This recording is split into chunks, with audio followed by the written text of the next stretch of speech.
So today we're doing something exciting on the Jeep that I've been lagging on, and it is the rear long arms. The lower control arms, these are from Rusty's. Let me show you them. So it is these right here, and yes, we are only doing the lowers. We are going to keep the A-arm from Iron Rock up there.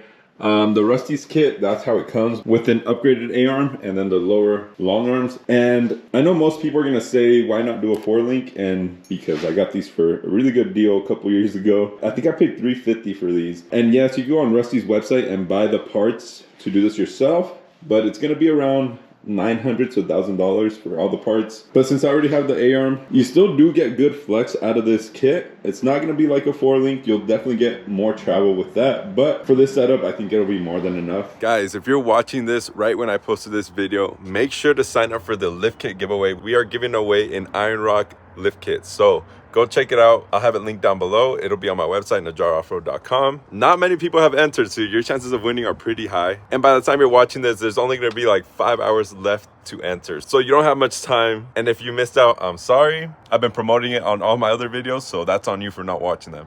Anyways, let's get back to the video. What I am going to be doing on the A-arm is upgrading the body side bushings to the Iron Rock flex joints. I just haven't ordered those yet. But let me show you everything that comes with the kit. So obviously you get the long arms. It comes with an adjustable flex joint on one end and then rubber bushings on the other. That's pretty similar to the Iron Rock long arms that I have in the front. The flex joint goes on the mount and then the rubber joint goes on the axle. And from Rusty's, you have to buy everything separate, but you have the control arm mount here that we're going to be attaching to the unibody. Along with that comes the spacers. So if you notice, this hole is a 1/2 inch. This top one is an inch hole. The reason for that is so you can add these inside to reinforce the mount. So that'll go there. Along with that comes this plate that goes on the outside with 1/2 inch holes that'll sandwich everything together. You'll get 4 of these bolts as well, two per side, that'll go in those holes as well.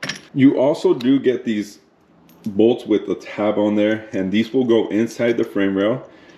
These are a little bit fun to fish out, but what these do is they go into these holes here, and when you tighten it, it'll hit the frame, and that way you don't have to have a wrench on the inside, because that's pretty impossible to do. But this is pretty much what's included in the kit. You will need a 7/16 drill bit. That'll be for these holes right here.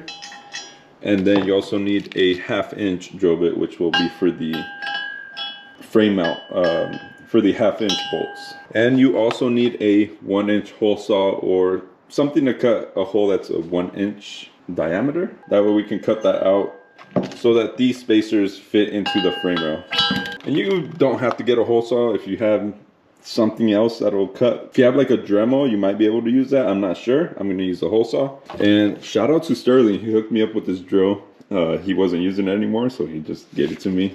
If you're watching, thank you. Anyways, some of the things that I had to do to prepare for this. I did remove my exhaust.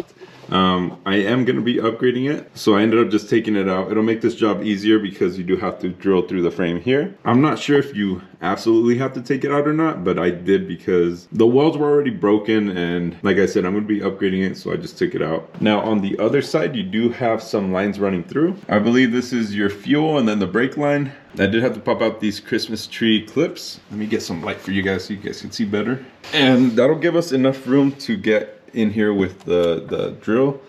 So what I did on the instructions, it says to measure towards the back. So I measured from this body line here, 9.5 inches back. I marked it. I set up the mount like that, and then using a Sharpie, I just marked all the holes so I can drill them out.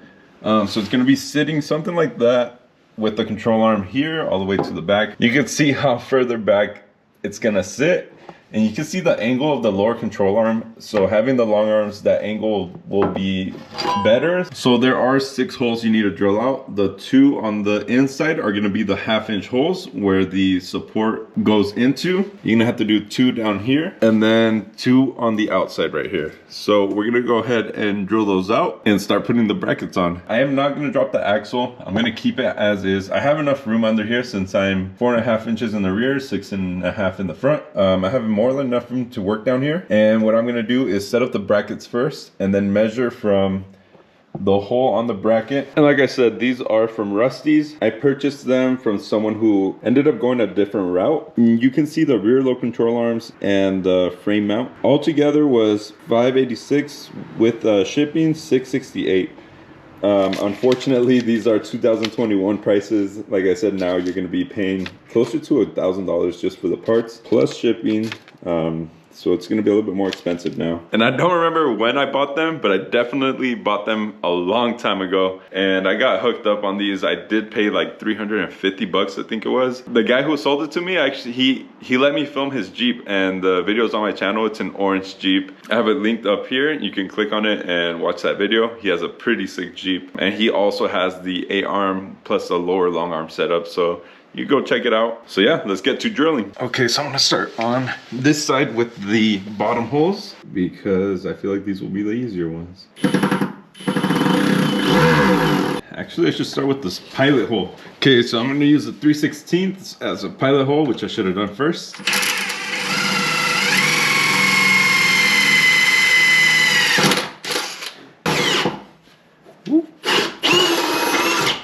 Now I am letting the drill do the work. I'm not putting too much pressure up. Okay, that's 2 holes down. The impact scares me. I feel like I'm gonna break the freaking bit. I don't think you're supposed to use an impact. Oh, you're not. It's fine though. Ow.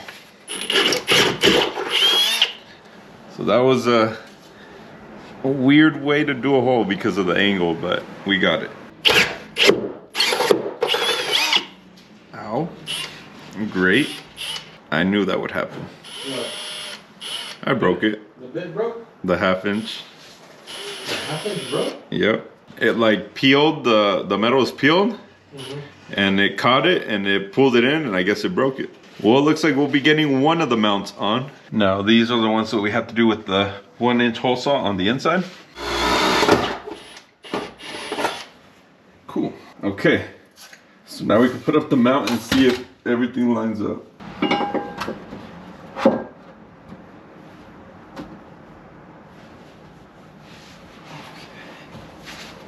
I did have to make some adjustments to the holes because they weren't perfect. But now we can swing these in here, which is always the fun part.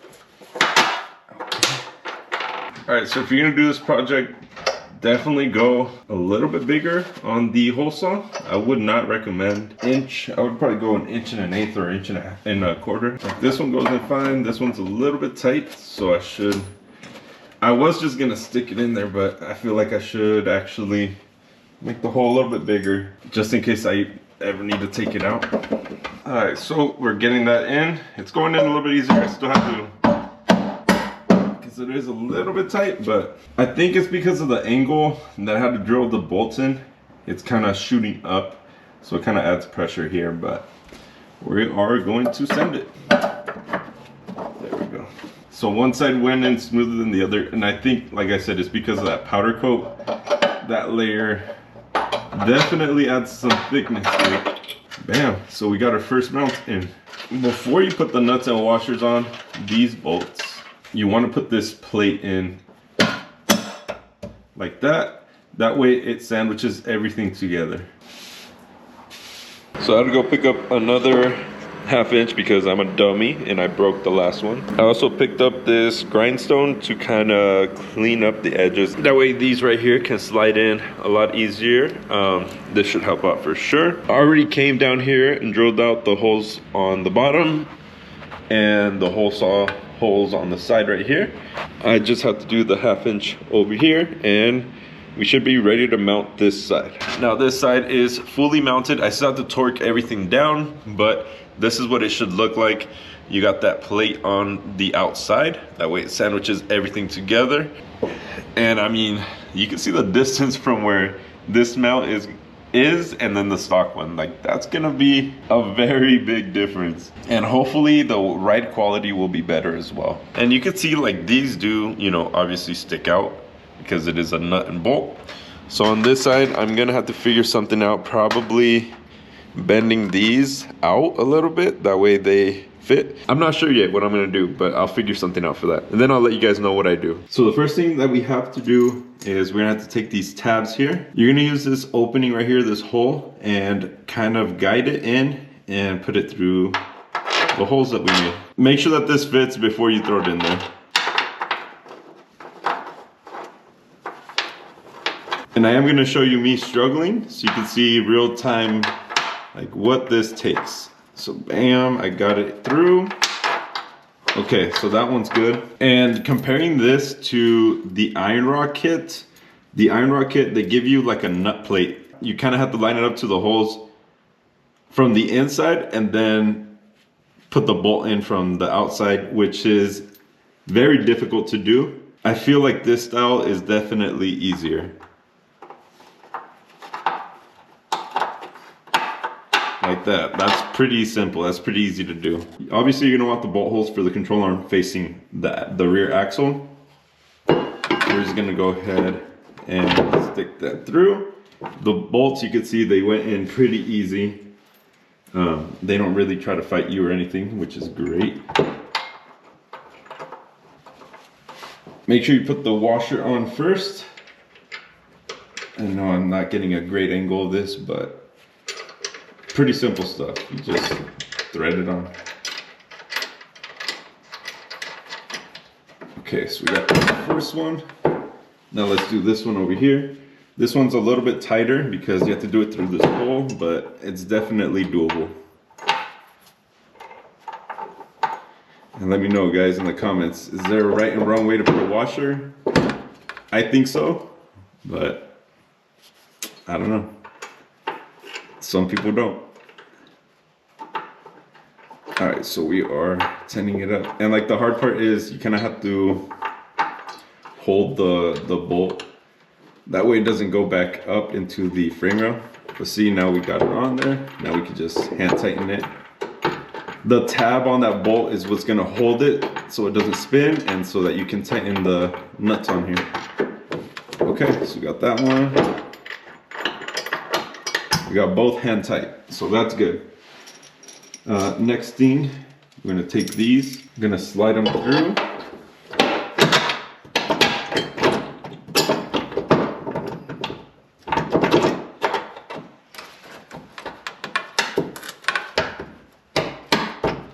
And on these holes on the outside, you kind of have to do it at an angle, so make sure the hole, it's big enough to where you can like push the bolt up. I don't know if I did it enough on this side, but same with this one. I might have to go back and adjust the holes, but we'll see right now. Oh, that might be decent actually. This one worries me on this side because I don't know if you can see, but it's like at the top. But what we're gonna do next is we're gonna take these spacers, put them through the bolt, and kind of use that as leverage.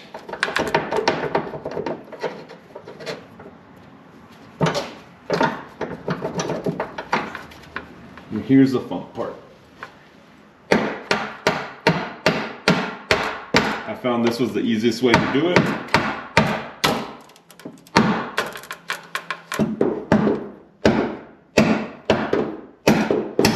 So I put that piece in through the bolt. It'll push the bolt out a little bit, but once you get this in there, just hit the bolt back through. And one thing to notice on these, it seems like they were painted like this and the paint flowed down and there's a lip on this side. On this side, there's no lip. So that's the side with no lip is what I'm pushing in. That's what I found to be the easiest. Now this is the one that I think is gonna give me trouble, but we'll see right now. I might have to go in there and drill out the hole a little bit bigger.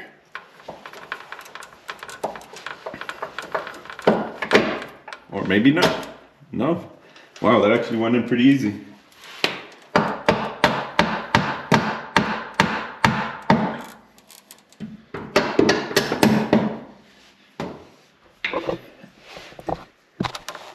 And I mean, you can see that they do stick out a little bit. That's fine because that plate that we're gonna put on is gonna sandwich all that together. Next, This is the plate that I'm talking about. You put that plate on. Washers the right way. And then we can tighten it on. Hand tight first. Okay, so there we go. Now we got the second mount in. I do like this kit because it is bolt-on. The iron rock that I have in the front is also bolt-on, so I do like that. The weld-on kits, they might be strong. They might be stronger, but I don't have the skill to do that. So bolt-on it is. The first thing I will tighten are the nuts on the bottom. Those are a 16 millimeter. When off-roading, you do get vibrations from, you know, driving on the dirt, which can cause stuff to get loose. So make sure you check your stuff, because I've had shocks get loose. I've had brake calipers get loose. Yeah, that's also why I'm torquing everything down. I want everything to be legit, not, you know, be as safe as I can. This is a daily for me, so I have to make sure that it is safe to drive on the streets. Now we're gonna take 19 on both ends. And when doing this one, I'm actually not gonna tighten it all the way. I'm gonna tighten it a little bit here, then a little bit on the back, then come back forward again, and then the back again. Just so that everything sandwiches down together. You can see that plate moving, and that's why you wanna go side to side. I didn't tighten it a lot, it just fell into place. I think it pushed the support in, that's why it made that noise. Now, like I said, these might get in the way a bit, so I'm gonna figure something out for these lines. Okay, so we finished up with the control arm mounts. Now, on the website, on the instructions, I didn't see anything about torque specs, so I tightened it up to about 100 foot-pounds, I think it was. And everything's all tight now. I still haven't put on the control arms. I have them down there. I've been working on this thing since about 3. It is now 5 hours. What took me a long time was removing that exhaust. But once we got it out is when I started working on the control arms, drilling the holes. It's pretty simple stuff. Definitely not hard to do. But right now I have to go edit for one of my jobs, so I need to go finish that right now. And tomorrow we'll be putting on the control arms and testing out the Jeep. I'm pretty excited, honestly, just to see the difference. I mean, I've had these things for a couple years now, and they've just been sitting there, so it feels great to finally start putting them on. All right, so time to continue the long arms. So we have the brackets in, now it's just putting the long arms in. I assume it's gonna be simple, but probably not. So let's figure it out. I'll show you guys how I do it since my Jeep is lifted and the axle's sitting where I want it. I'm just gonna measure from bolt hole to bolt hole and I'm just gonna measure from the center of the bolt hole on the bracket and on the axle. That way we get a measurement for the long arms. So on the long arms, you can see that they have a bend to it. The bend goes towards the inside of the Jeep, and also this side goes on the mounts and the rubber side goes on the axle. So keep that in mind. So I'm gonna measure from here to down here. That will give us a rough measurement of what we need. I'm gonna try to go from the center.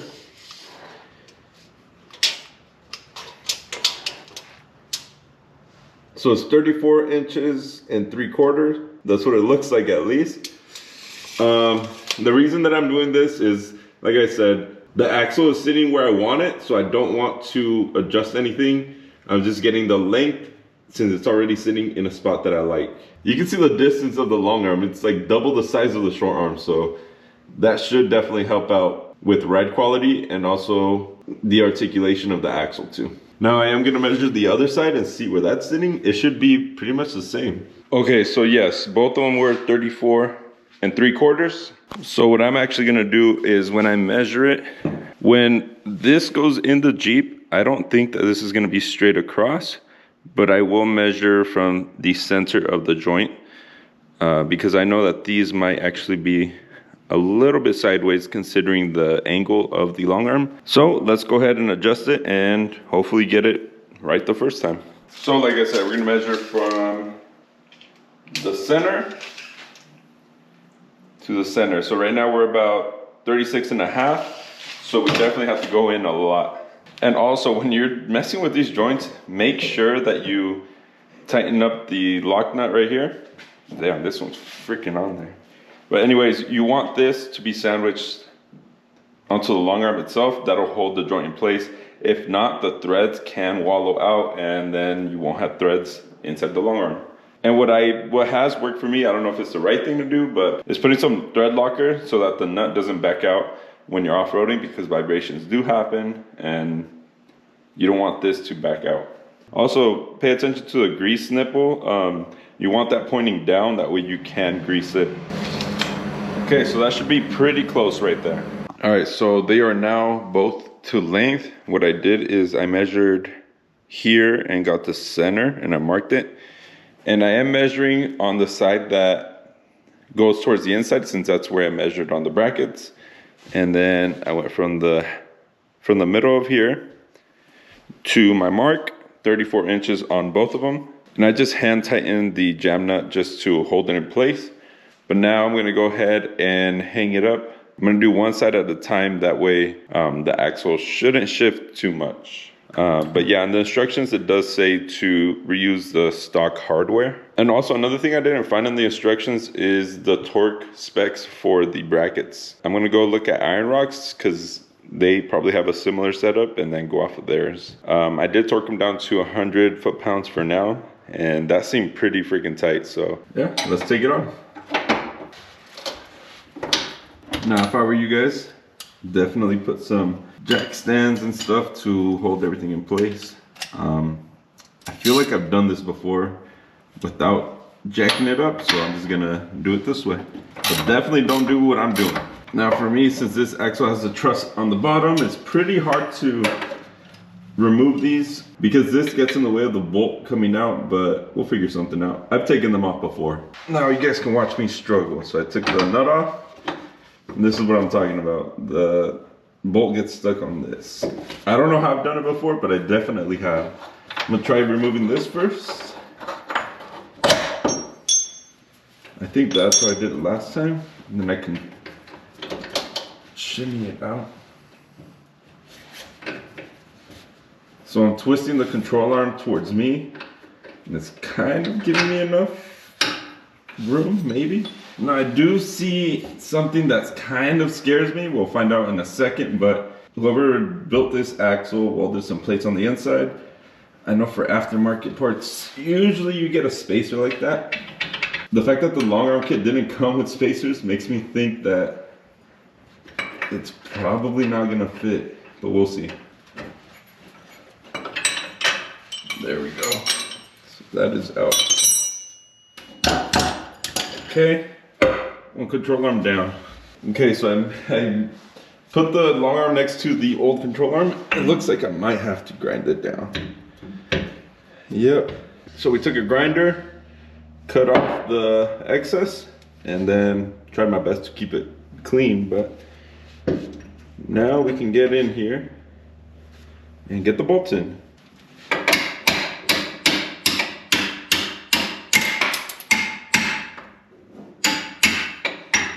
Okay, so we got that in. Don't use your ratchet as a hammer. I will, I don't care, but you shouldn't. Now let's do this side.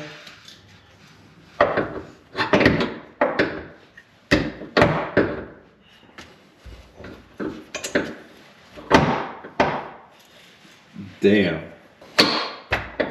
That's right there, come on. Oh, you know what? It is hitting the bolt that goes in the frame. Wow. I feel like it shouldn't be touching, right? I already have it all tightened up too, so I would have to take it off, cut the bolt.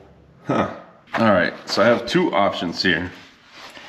Thanks to Rusty's, these bolts are too long and they're touching the joint at the top, so it's not letting it push up all the way. And even if I did, I wouldn't want to run it because this would be grinding up the joint. So I have two options. Do I grind the joint or do I cut off the bolt? Now I can take this off, fish the bolts out and cut it and then put it back on. But what I'm thinking is just waiting until tomorrow, getting a cutoff wheel for a Dremel and just cutting it off while it's in here. I don't know if I want to grind the joint down, but we'll see. I'll ask my buddy Steven. So what Steven said to do is to cut the bolt, not to grind the joint. So we're gonna do that. I'm gonna wait till tomorrow, I guess, to pick up the tools because the parts store is closed already. So freaking close, man. So close. But here is the difference between short arm and long arm. It's pretty much twice as long. Like, that's a big difference. If you're looking for short arms though, I do really like the ones from Trail Forge. They have been good to me. So these are actually gonna go on the gold Jeep. One thing I will say though, even though the long arm is way bigger, that Trail Forge one does feel heavier. So I think Sean at Trail Forge uses a thicker material than what Rusty's does, just in case you guys wanted to know. Okay, so I got these Dremel cutoff wheels. And that is what we're gonna use to cut the bolt that was hitting on the joint. Now, one thing I do want to say right now is you are modifying your Jeep. You are gonna need to modify parts. Even though something like this, it should be bolt-on, sometimes the company can overlook it and they don't know that there's an issue unless you guys tell them. So before you go out and write a bad review to Rusty's, send them an email, let them know, hey, you need to shorten these bolts because it's hitting the joint here, and then they can make adjustments and upgrade the parts. Something that Detail did for me, I let him know a couple of the issues that I had while installing his bumper, which wasn't a big deal. It's just on the bumper, there was a hole that I thought would be easier to install the bumper if it was like a slot instead of just a hole. And what did he do? He went and upgraded that part. Those are little things that you can do when you're modifying your Jeep. It goes the same with modifying your Toyota, whatever. But I just want to point that out there. You know, give them a chance to fix it. So with that being said, I went ahead and tested it out. I ended up taking the cutoff wheel on a Dremel. I cut the bolt down so it looked like this bolt here. So I trimmed it down. I left like a thread above the nut. And now we're able to come in and we can bolt it up now. So I'm gonna go ahead and tighten this side. When you're doing these long arms, you can tighten this joint because the centerpiece moves freely. On the other side, it's rubber, so you wanna make sure you have all the weight on the Jeep when you tighten it, or else you can cause premature wear on the rubber from it twisting if you tighten it while the Jeep is lifted. And then once it sits down, that rubber might twist. So make sure you have all the weight on the ground when you tighten up your control arms. But since mine is, I'm just gonna go ahead and tighten this up and then we'll move on to the other side. We are gonna cut off the bolt. Right there you can see the bolt is cut. This is what it looks like originally. So next thing is we're gonna take off the short arm.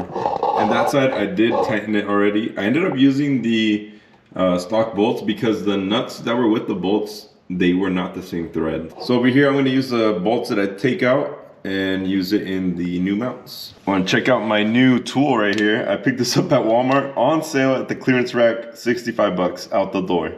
And this thing is a beast so far. So I've only tested it out on the other side. Let me know if you guys want a video on this impact. Supposedly it's rated up to 900 foot-pounds. So this thing is strong. And yeah, these are impact rated.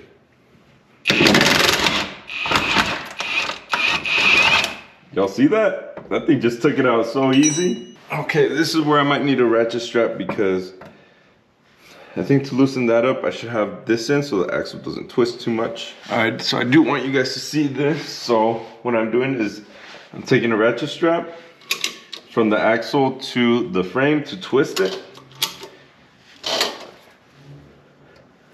That way I can line up this bolt. Oh wait, it went this way.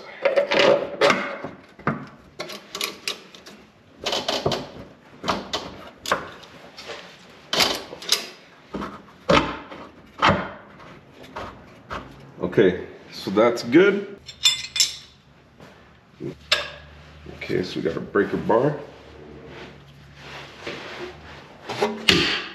Damn.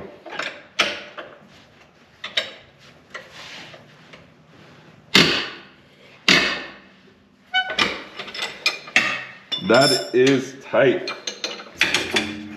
Perfect. Now we got it out. Easy. Okay, so we are gonna start with the bolt at the axle because that one's the hard one to get in, and if we have it up here, we can't jiggle the arm around, which we need to do.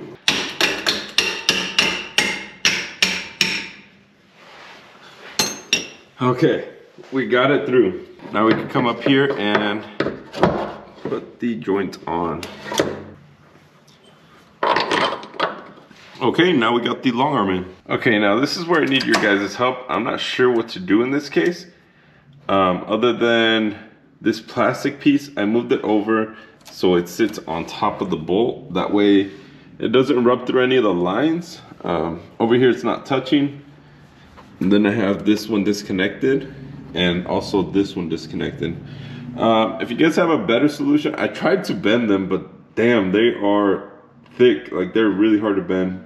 If there's an easy way to bend it, or if you guys know what I should do in this area to protect the lines, because they are fuel lines, I don't want to poke a hole through them, but for now I'm just gonna leave it like this. It sits right on top and it seems like it'll be fine. But if you guys have a better idea, let me know down below in the comment section. All right, next I'm gonna tighten up these jam nuts, but pretty much we are done. So we got the rear long arms on, iron rock A-arm, and then the front iron rock. So the only thing left to do is to drive it. Now I might have to cut these mounts off because they do sit kind of close. So I think I will be cutting them off. I had to cut them off in the front, but for now I'm just gonna leave it in. All right, so I know that was a long video, but I wanted to show everything on how to install the Rusty's lower long arm. I mean, you can see it, that thing looks sick. We got the rear long arms and then the front. Now I am thinking of doing a separate video where we take this out and actually test the long arm, see how it does off-roading. I didn't want to do it in this video because it's already like 30 minutes long, so you guys are gonna have to wait for that. But I mean, I can tell you right now, there is a difference in ride quality. Anyways, I hope you guys enjoyed the video. And if you did, share it with a friend. And I'll see you guys on the next video. Peace.